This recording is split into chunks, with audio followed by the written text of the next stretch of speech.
नमः शिवाय, शिवजी सदा सहाय। ओम नमः शिवाय, गुरुजी सदा सहाय। अध्याय 46। सतत व्रतधारी योगिनी। सर, आज इतनी सुबह हम कहाँ जा रहे हैं? मिस्टर राइट फोर्ड चला रहे थे। उन्होंने अपनी आंखें सड़क से हटाकर मेरी तरफ देर तक प्रश्न भरी निगाहों से देखते हुए पूछा। उन्हें पता नहीं होता था कि आज हम बंगाल के किस हिस्से में जाएंगे। अगर ईश्वर ने चाहा, मैंने भक्ति भाव से उत्तर दिया, तो हम विश्व का 8वां आश्चर्य, एक नारी संत को देखने जा रहे हैं जिसका आहार यह हल्की हवा है। तो थेरेस न्यूमैन के बाद एक और आश्चर्य। मिस्टर की हंसी के कौतूहल का पुट था। उन्होंने कार की गति तेज की। आखिर उनकी दैनिक डायरी के लिए एक असाधारण सामग्री मिलने वाली थी। यह कोई साधारण यात्रा नहीं थी।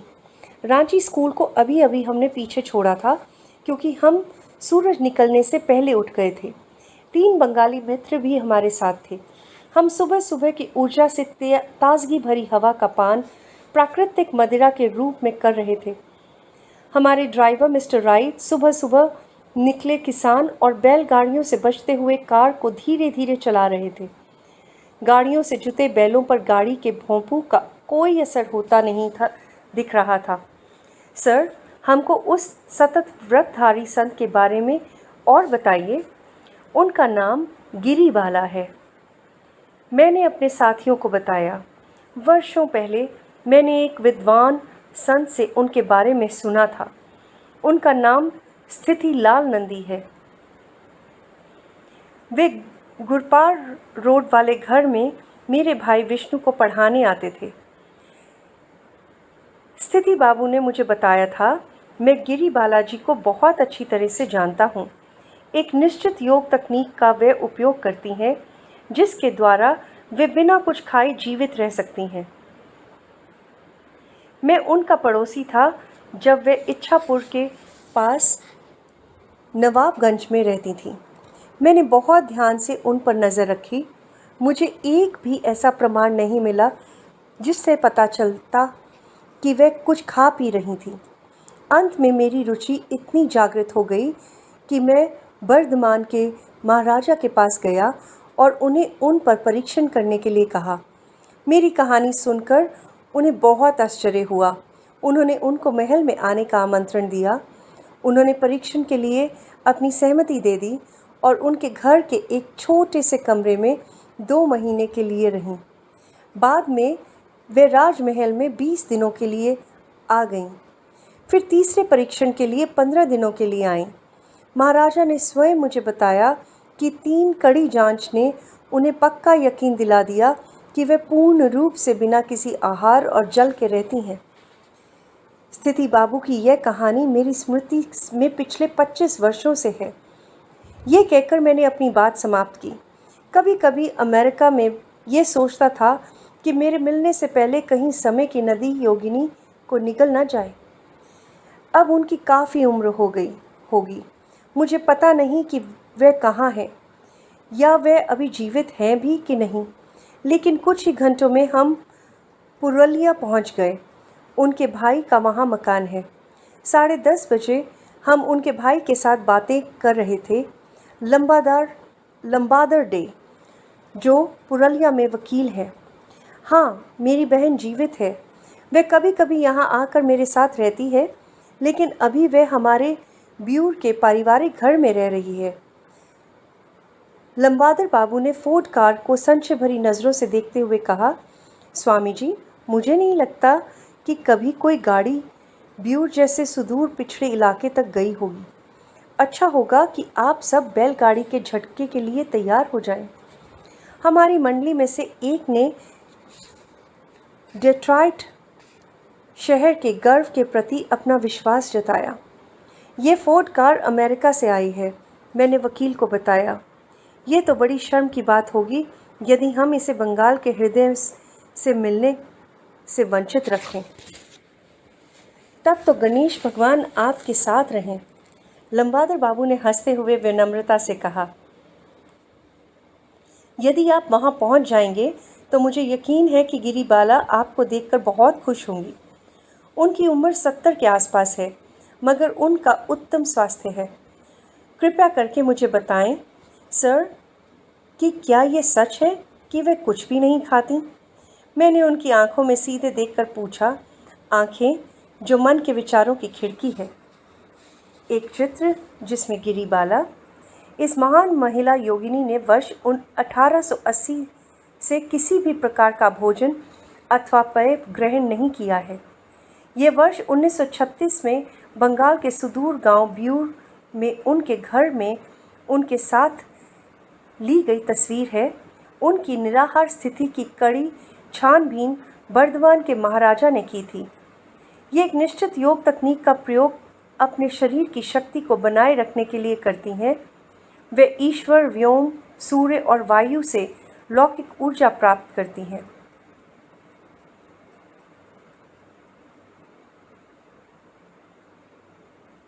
हाँ, ये सच है, उनकी नज़र में ईमानदारी थी।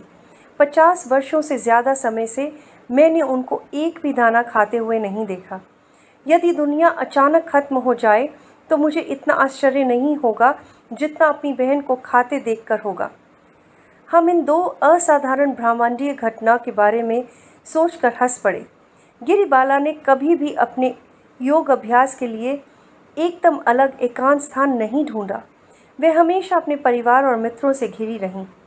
उन सब को अब उनकी इस स्थिति का ज्ञान है, और यदि गिरिबाला अचानक कुछ खाना चाहें तो वे सब भुचक्के रह जाएंगे। मेरी बहन सामान्यतः किसी से ज़्यादा मिलती जुलती नहीं, जैसा कि विधवाओं से अपेक्षा की जाती है, और यह सही भी है। लेकिन पुरुलिया और बिहार में सब जानते हैं कि वे असाधारण महिला हैं। भाई की सच्चाई उनके शब्दों से जाहिर हो रही थी। हमारी मंडली ने उन्हें आत्मीयता से धन्यवाद दिया और ब्यूर की ओर चल पड़े। हम एक सड़क के ढाबे में सब्जी और लुच्ची यानी पूड़ी खाने के लिए रुके। मिस्टर राइट को हाथों से हिंदुस्तानी अंदाज में खाते देख ढेर सारे लोग इकट्ठे हो गए थे। बहुत भूख लगी होने से हमने भर पेट खाया।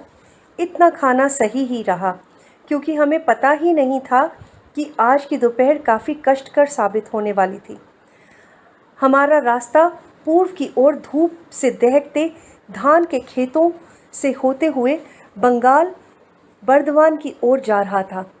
पूरे रास्ते में घने वृक्ष थे। वृक्षों से छाते नुमा टहनियों से निकलते हुए मैना और घानीदार गले वाली बुलबुल चिड़ियों ने के गाने हरियाली युक्त वातावरण को संगीतमय बना रहे थे। कभी कभी बैलों की गाड़ी रास्ते से निकलती, उसकी धूरी और लोहे की पत्ती चढ़े लकड़ियों के पहियों की अजीब आवाज़ें ट्रिन जू जू क्रिन क्रिन आ रही थीं, जो शहरों की डामर युक्त सड़कों पर होने वाली आवाज़ों से काफ़ी अलग थीं। डिक, रुको! मेरे कहने से फोर्ड झटके से एक आवाज़ के साथ रुक गई। वह देखो, फलों से लदा आम का वृक्ष हमें बुला रहा है। हम पांचों बच्चों की तरह उस आम से ढकी ज़मीन की तरफ दौड़े। वृक्ष के अत्यंत उदारता से अपने पके फल नीचे गिरा दिए थे। कुछ पके हुए आम पैदा ही होते हैं आँख से ओझल होने के लिए। इस कविता का मैंने नया वाक्य बनाया, और पथरीली ज़मीन पर अपनी मिठास को व्यर्थ करने के लिए। एक बार फिर, कुछ पके हुए आम पैदा ही होते हैं आँख से ओझल होने के लिए, और पथरीली ज़मीन पर अपनी मिठास को व्यर्थ करने के लिए। अमेरिका में इस प्रकार का कुछ नहीं स्वामी जी, है ना? शैलेश मजूमदार, जो मेरा बंगाली छात्र था, ने हंसकर कहा। नहीं, मैंने स्वीकार किया। मैं आम के रस से तृप्त था। मैंने पश्चिम में इस फल की कमी को कितना महसूस किया था। आम के बिना एक हिंदुस्तानी स्वर की कल्पना नहीं कर सकता। मैंने एक पत्थर उठाया और एक मोटा सा पका आम नीचे मार गिराया। डिक, तेज धूप में पके हुए आम को मैंने खाते हुए पूछा, क्या सभी के मरे कार में है? हाँ सर, डिक्की के पीछे सामान के साथ रखे हुए हैं। यदि गिरिबाला वाकई सच्ची संत साबित हुई तो मैं उनके बारे में पश्चिम में लिखना चाहूँगा। एक हिंदू योगिनी इतनी प्रेरणाप्रद शक्तियों के साथ इनकी कहानी लोगों तक ज़रूर पहुंचनी चाहिए। उन्हें इन ढेर सारे आमों की तरह जो बिना लोगों की नज़र में आए पके और मर गए नहीं जाना चाहिए। अगला आधा घंटा मैं उस शांत वन में घूमता रहा। सर, मिस्टर राइट ने कहा, हमें सूरज ढलने से पहले पहुंचना चाहिए, जिससे फ़ोटो लेने में समुचित प्रकाश उपलब्ध रहे। फिर हंसते हुए कहा, हम पाश्चात्य लोग बहुत शक्की होते हैं। हमें ये उम्मीद नहीं करनी चाहिए कि बिना फ़ोटो के वे इस महिला संत की कहानी पर विश्वास करेंगे। इस ज्ञान को नकारा नहीं जा सकता था। मैं आम का लोग छोड़ गाड़ी में बैठ गया। जिक, आप सही कह रहे हैं। मैं पश्चिम के यथार्थवाद की वेदी पर अपने आम के स्वर की बलि देता हूँ। हमारे पास फ़ोटो तो ज़रूर होनी चाहिए। सड़क का हाल बहुत बुरा था। मिट्टी की सड़क पर पहियों से बनी झुर्रियों जैसी धारियाँ, मोटे मोटे सख्त हुए ढेले, सड़क की जर्जर अवस्था, ऊबड़ खाबड़ रास्ता। बीच बीच में हम सब उतर जाते, जिससे मिस्टर राइट को गाड़ी को चलाने में सुविधा हो, जिसे हम पीछे से धक्का देकर ठेल रहे होते। लंबादर बाबू ने सही कहा था, शैलेश ने स्वीकार किया। कार हमें नहीं ढो रही, हम कार को ढो रहे हैं। हमारा रास्ता कार के चढ़ने और उतरने के क्रम में जारी रहा। हम इससे उकता गए थे। बीच बीच में इक्के दुक्के गांव दिखते। उनकी सादगी से भरपूर सुंदरता कुछ देर के लिए हमारा मन बहला देती थी। हमारा रास्ता इधर उधर मुड़ता हुआ जंगल की छाँव में बसे प्राचीन बाहरी संस्कृति से अप्रभावित निश्चल गांवों के ताड़ के वृक्षों की कतारों के बीच में से होता हुआ जा रहा था। मिस्टर राइट ने 5 मई 1936 की अपनी दैनिक यात्रा डायरी में इसका वृतांत इस तरह से लिखा। घास फूस की छत और मिट्टी की दीवारों की झोंपड़ियों के छोटे छोटे समूह, जिनके दरवाज़ों पर विभिन्न भगवानों के नाम लिखे रहते हैं, बहुत मनमोहक लगते हैं। छोटे छोटे बच्चे, नंगे बच्चे अबोध भोलेपन के साथ खेलते हुए बीच में रुककर हमें घूरने लगते या फिर इस काली बैल रहित गाड़ी के पीछे भागने लगते जो उनके गांव से पागलों की तरह गुजर रही थी। औरतें अपने घूंघटों से केवल झांकती हैं। सड़कों के किनारे वृक्षों की छाया के नीचे अलसाए पड़े पुरुष उदासीनता के साथ देखते, जबकि अंदर से वे भी बहुत उत्सुक थे। एक जगह गांव में सभी एक बड़े से तालाब में मौज मस्ती करते हुए नहा रहे थे। नहाने के बाद वे अपने शरीर के पहने गीले कपड़ों को एक चादर नुमा कपड़े से स्वयं को लपेट कर बदल लेते हैं। औरतें बड़े बड़े पीतल की गागरियों में पानी लेकर घर जाती हुईं। पूरा दृश्य बहुत अद्भुत था। रास्ता हमें मज़े मज़े में कभी ऊपर टीले में तो कभी टोकरियों से होता हुआ ले जा रहा था। हम कार में एक दूसरे पर लुढ़कते और उछलते रहते। कार कभी कभी बालू वाले नदी के तट पर फिसलती और करीब 5:30 बजे अपने गंतव्य ब्यूर के करीब थे। बांकुरा जिले के भीतर भाग में बसा ये छोटा सा गांव घने जंगल से सुरक्षित है, मगर बरसात के मौसम में ये यात्रियों के लिए दुर्गम रास्ता बन जाता है, जब तेज़ गति से बहने वाले नाले रास्ते में सांप की तरह मिट्टी के विष उगलते रहते हैं। बाहर खुले मैदान में बड़े मंदिर से पूजा प्रार्थना कर रहे लौट रहे समूह में से एक से हमने गिरिबाला के घर का रास्ता पूछा तो दर्जन भर अधनंगे बच्चे रास्ता बताने को उत्सुक गाड़ी के दोनों तरफ चढ़ गए। सड़क हमें एक खजूर के पेड़ों के झुरमुट में ले गई, जहां एक मिट्टी से बनी झोंपड़ियां थी। लेकिन इससे पहले कि हम वहां पहुंचते, अचानक फोर्ड क्षण भर के लिए खतरनाक ढंग से मुड़ गई और फिर जोर से उछलकर लुढ़क कर नीचे गिर गई। संकरा रास्ता पेड़ों और तालाबों, टीलों, टोकरियों से, गड्ढे और बैलगाड़ी से बने गहरे नालीनुमा धारियों में जा रहा था। कार एक झाड़ी में अटक गई, फिर एक छोटी सी मिट्टी की पहाड़ी में धंस गई। उसे मिट्टी के ढेले ढाल कर निकाला। फिर हम आगे बढ़े, धीरे धीरे और संभलते हुए बढ़े। अचानक रास्ते में झाड़ झंखाड़ की ढेरी से गाड़ी फिर रुक गई। हमें एक ढलान वाले सूखे तालाब से नीचे उतरना पड़ा। फिर चढ़ने के लिए मिट्टी को थोड़ा समतल और कुछ ढेले हटाने पड़े। बार बार रास्ता ऐसा हो जाता कि लगता आगे जाना असंभव है, लेकिन तीर्थ यात्रा तो पूरी होनी ही चाहिए। कुछ लड़कों ने सहायता की और फव्वारे से रुकावट दूर कर दी, गणेश की कृपा स्वरूप, जबकि सैकड़ों बच्चे और उनके अभिभावक दूर से देखते रहे। शीघ्र ही हम बैलगाड़ी के बहुत पुराने बनाए गए रास्ते पर धीरे धीरे चलने लगे। अपनी झोंपड़ियों से औरतें विस्मित हो भौचक्की देख रही थीं। पुरुष गाड़ी के पीछे पीछे चल रहे थे। बच्चे शामिल हो इसको एक शोभा यात्रा बना रहे थे। इस सड़क पर चलने वाली हमारी यह सबसे पहली कार थी। अभी तक यहाँ बैलगाड़ी से भी पहुँचना प्रचलित रहा होगा। क्या नज़ारा था! हमने वहाँ खलबली मचा दी थी। एक फट करती हुई गाड़ी जिसे एक अमेरिकी चला रहा था, सीधे उनके प्राचीन निजता और पवित्रता से भरपूर जगह में उनके एकांत स्थान पर पहुंच गई थी।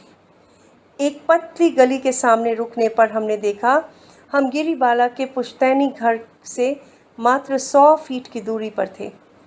इतनी लंबी सड़क से संघर्ष और दुर्गम रास्तों को पार कर अपने गंतव्य पर पहुंचकर हम अपने लक्ष्य प्राप्ति पर आनंद से झूम उठे। हम एक बड़े से 2 मंजिला भवन जो ईंट और प्लास्टर से बना हुआ था और आसपास की मिट्टी से बनी झोंपड़ियों पर यह भारी पड़ता प्रतीत हो रहा था। घर में मरम्मत हो रही थी। उसके चारों तरफ बांस के खंभे और ढांचों से ये साफ जाहिर हो रहा था। हम बहुत उत्सुकता और अपनी अति आनंद को छुपाए उस खुले दरवाजे के सामने खड़े थे, जिसको ईश्वर के सदा निरहारी के स्पर्श से ने धन्य कर दिया था। इस अपूर्व दृश्य को गांववासी, जवान और बूढ़े, नंगे बदन और वस्त्र पहने हुए आश्चर्य से मुंह बाएं देख रहे थे। औरतें दूर खड़ी, मगर वे भी कौतूहल से भरी थीं। पुरुष और बच्चे तो संकोच छोड़कर हमारे साथ खड़े थे। थोड़ी ही देर में एक छोटे कद की आकृति दरवाजे पर दिखी। ये गिरिबाला थी। वे फीकी सुनहरी रेशमी साड़ी पहने हुई थी। एक परंपरागत भारतीय प्रथा के अनुसार वे नम्रतापूर्वक और हिचकिचाते हुए आगे बढ़ीं। अपनी भारतीय पोशाक के अंदर से झांका। उनके घूंघट की छाया में उनके आँखों से तेज टपक रहा था। उनके चेहरे पर दया और आत्मज्ञान की स्पष्ट झलक थी। उसमें किसी भी सांसारिक आसक्ति का लेश मात्र भी भाव नहीं था। हमारे उनकी फ़ोटो लेने के आग्रह को स्वीकार करते हुए वे शालीनता से सामने आईं और हमें ढेर सारी फ़ोटो लेने दी। उनकी तस्वीरें हमें स्थिर और मूवी कैमरों को उपयोग में लाते हुए की।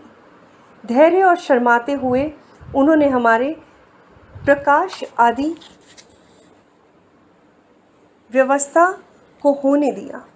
अंत में हमने विश्व की एकमात्र महिला के ढेर सारे चित्र निकाले जो 50 वर्षों से ज़्यादा समय से बिना अन्न और जल के जीवित हैं। थेरेसा न्यूमैन ने वर्ष 1923 में आहार नहीं लिया। हमारे सामने खड़ी गिरिबाला के चेहरे पर एक परिपूर्ण मातृत्व की झलक थी। उनका पूरा शरीर साड़ी से ढका हुआ था। केवल उनका चेहरा, नीचे झुकी हुई आंखें उनके हाथ और उनके छोटे छोटे पैर नजर आ रहे थे। उनका चेहरा भोला, अपूर्व शांति और शिशुवत था। केवल स्त्री की तरह उनकी तीखी नाक, छोटी तेजस्वी आंखें और उत्कट मुस्कान। मिस्टर राइट की गिरीबाला के बारे में जो विचार थे वही मेरे में भी थे। आध्यात्मिकता ने उनको सौम्य चमकती साड़ी की तरह लपेटा हुआ है। उन्होंने मुझे उसी तरह प्रणाम किया जैसे एक गृहस्थ एक सन्यासी को करता है। उनकी सादगी भरी मधुरता और शांत मुस्कान भरा स्वागत आडंबर भरे मीठे शब्दों से कहीं अधिक प्रभावी और मन को छूने वाला है। हमारी कठिनाइयाँ और धूल भरी यात्रा उनकी मुस्कान देखकर ही गायब हो गई थी। महिला संत बरामदे में पालती मारकर बैठ गईं। यद्यपि उम्र का उन पर असर पड़ा था, फिर भी उनकी काया कमज़ोर नहीं थी। उनकी सांवली त्वचा एकदम साफ और स्वस्थ थी। माँ, मैंने बंगाली भाषा में बोलना शुरू किया। 25 वर्षों से भी अधिक समय से मैं इस तीर्थ यात्रा के लिए उत्सुक रहा हूँ। मैंने आपके पवित्र जीवन के बारे में स्थितिलाल नंदी बाबू से सुना था। उन्होंने सहमति से सर हिलाया। हाँ, वे नवाबगंज में हमारे अच्छे पड़ोसी थे।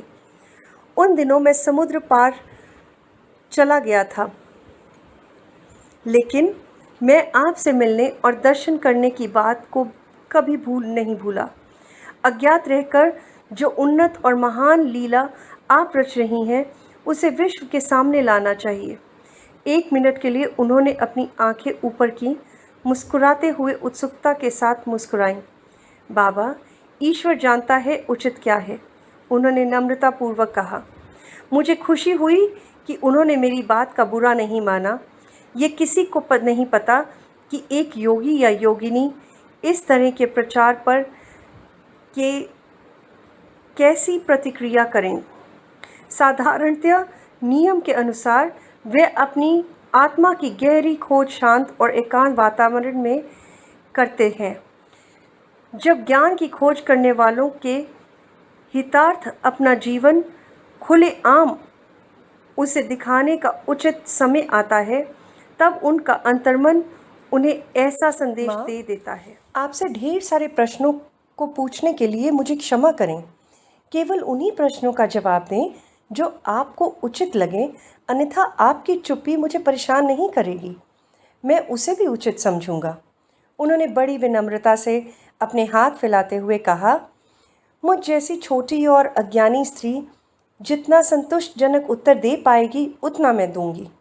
ओह, आप एकदम भी अज्ञानी नहीं हैं, मैं विरोध करते हुए कहा।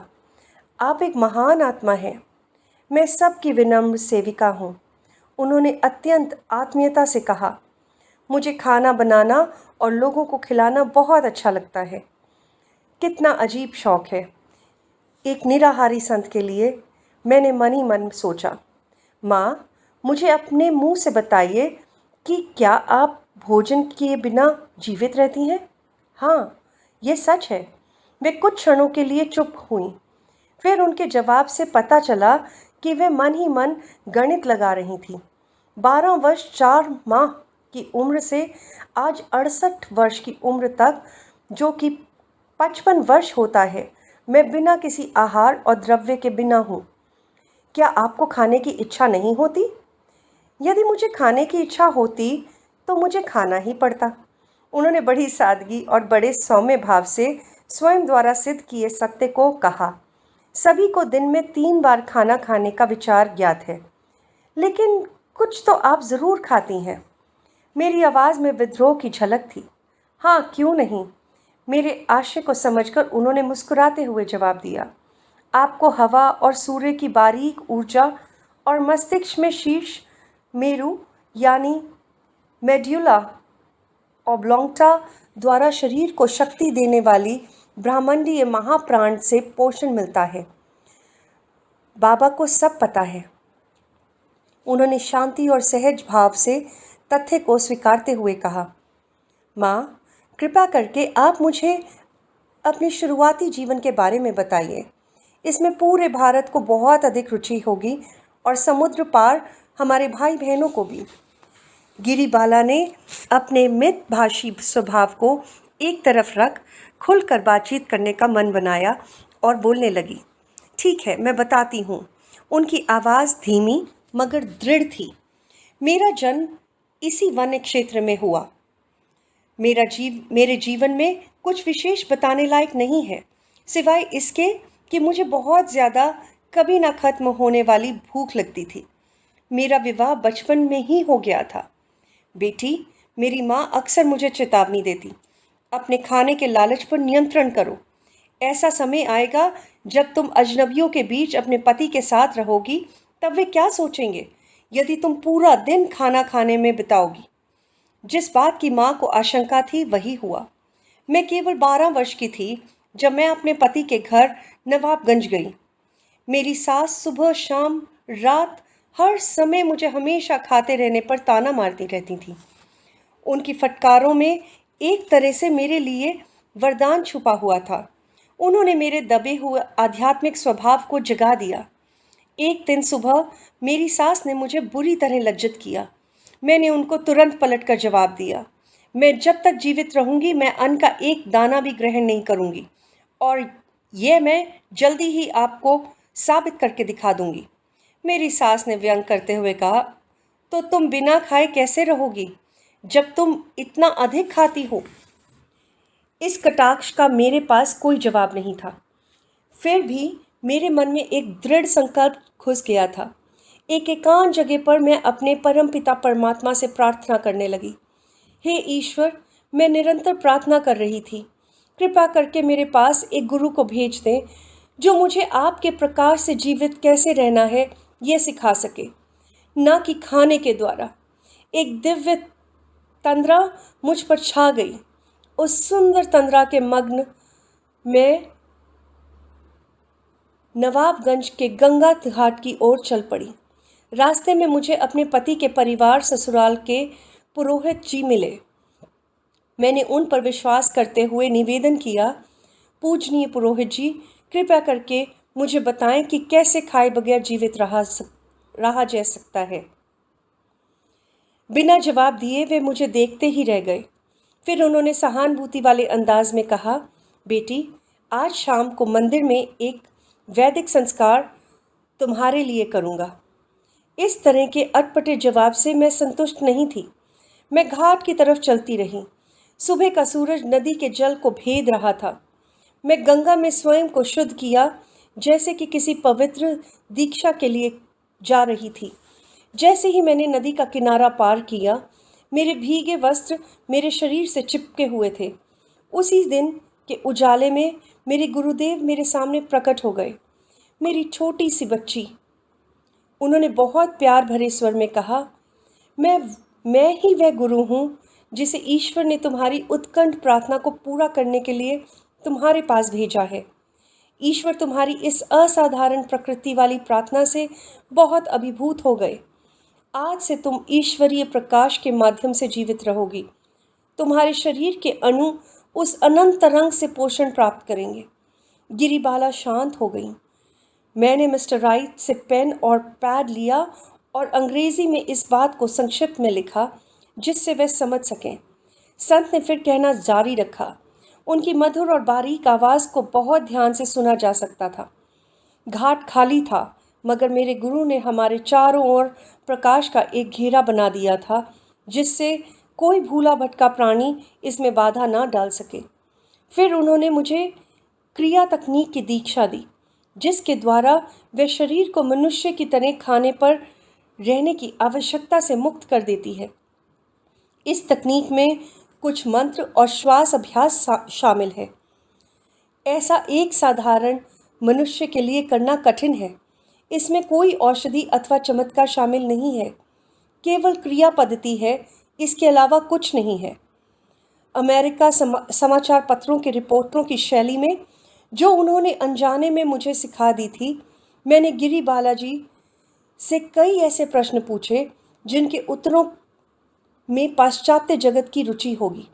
उन्होंने मुझे थोड़ा थोड़ा करके जो जानकारी दी वह इस प्रकार है। मुझे कभी कोई संतान नहीं हुई। कई वर्ष पहले मैं विधवा हो गई। मैं बहुत कम सोती हूँ क्योंकि मेरे लिए सोना या जागना एक समान है। मैं रात्रि में ध्यान करती हूँ और दिन के समय अपने घर की जिम्मेदारियाँ निभाती हूँ। मुझे ऋतु परिवर्तन का आभास बहुत कम होता है।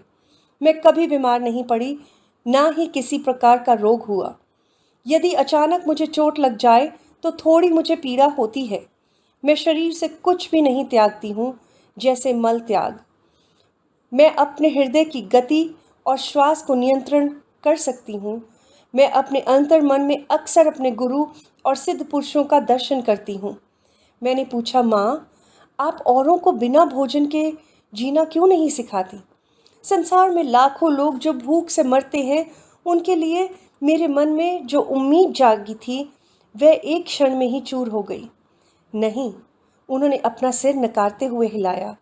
मुझे मेरे गुरु ने इस रहस्य को किसी को ना बताने की सख्ती से हिदायत दे रखी है। वे ईश्वर की दृष्टि सृष्टि लीला में किसी भी प्रकार से दखल नहीं देना चाहते। किसान खुश नहीं होंगे यदि मैं लोगों को बिना आहार के जीना सिखा दूं। ऐसा लगता है कि दुख, भूखमरी और शरीर की बीमारियां हमारे कर्मों की मार हैं, जो हमें जीवन की सच्चाई का अर्थ समझाने के लिए प्रेरित करती हैं। माँ, मैंने धीरे धीरे कहा, अकेले आपको इस तरह बिना खाए रहने देने का क्या फ़ायदा? ये साबित करने के लिए मनुष्य केवल एक आत्मा है। उनका चेहरा ज्ञान से चमक उठा। ये दिखाने के लिए कि दिव्य उच्चता प्राप्त करके मनुष्य धीरे धीरे अनंत प्रकाश में जीवित रह सकता है। उसे जीवित रहने के लिए अन्न की आवश्यकता नहीं रहेगी। संत गहरी समाधि की अवस्था में लीन हो गई। उनकी आंखें अपने अंतर्मन की ओर थीं। उनकी आंखों की सौम्य गहराई बिना किसी भाव के थी। उन्होंने एक विशिष्ट सांस छोड़ी, जो कि एक विशिष्ट श्वास रहित समाधि की अवस्था से पूर्व होती है। कुछ समय के लिए वह प्रश्नहीन जगत में, जो कि आंतरिक आनंद का स्वर्ग है, वहां पहुंच गई। उष्ण कटिबंधीय क्षेत्र की अंधेरी रात उतर आई थी। छोटे से मिट्टी के तेल के लैंप से निकलता प्रकाश अंधेरे में चुपचाप बैठी ग्रामीण के चेहरे पर टिमटिमा रहा था। इधर उधर उड़ते जुगनू और झोंपड़ियों के तेल के दिए रात के अंधेरे में अजीब सी उज्जवल आकृतियां बना रहे थे। विदाई लेने का दुखदायी समय आ गया था और हमारे सामने एक दुर्गम यात्रा थी। गिरी बालाजी, जैसे ही उन्होंने अपनी आंखें खोली, मैंने उनको कहा, कृपया मुझे अपनी स्मृति में कोई अपनी निशानी दीजिए। आपकी साड़ी का एक आध टुकड़ा। वे तुरंत ही बनारसी रेशम का एक टुकड़ा ले आईं। तभी अचानक उन्होंने ज़मीन पर लेट मुझे साष्टांग प्रणाम किया। माँ, मैं इतने आदर और भक्ति के साथ उन्हें कहा, इसकी जगह मुझे अपने पवित्र चरणों को स्पर्श करने दे। ओ